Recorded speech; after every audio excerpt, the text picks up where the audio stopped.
যারা দানের শীষের প্রার্থী তারা জনগণকে টাকা দিচ্ছে এবং ভয়ভীতি প্রদর্শন করছে। আসসালামু আলাইকুম রহমতুল্লাহ।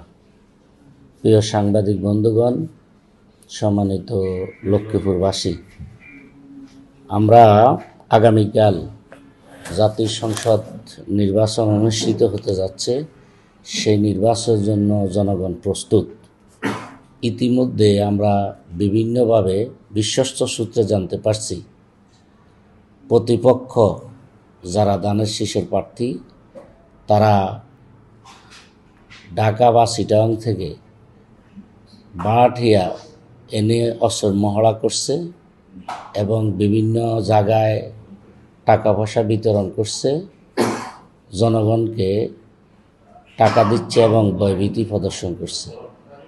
বিশেষ করে মহিলাদেরকে ভয়ভীতি প্রদর্শন করছে। তারা যারা কেন্দ্রে না আসতে পারে তাদের পক্ষ থেকে বিভিন্ন ধমক দেওয়া হচ্ছে, হুমকি ধমকি দেওয়া হচ্ছে।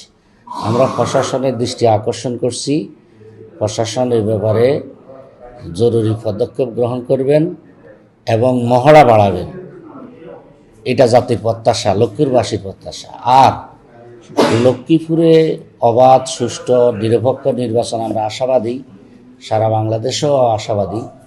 তবে আমরা আশঙ্কা বোধ করতেছি বিভিন্ন কেন্দ্র গোলাগুলি বা দখলের অপচেষ্টা হচ্ছে। এই ক্ষেত্রে আমরা প্রশাসনকে প্রয়োজনীয় এবং টহলকে আরও জোরদার করার জন্য আহ্বান জানাচ্ছি। ইনশাআল্লাহ আমাদের দাঁড়িপাল্লা বিপুল বলে, অর্থাৎ 1,02,000 এই 26 সাহেবের নির্বাচনটা হবে উৎসব মুখর। এই নির্বাচনে লক্ষ্মীপুর সদর 2 আংশিক, এখানে দাঁড়িপাল্লার প্রার্থী মাস্টার রুহুল আমিন ভূঁইয়া 1 লক্ষ ভোটে বিজয় হবে ইনশাআল্লাহ। সকলকে ধন্যবাদ।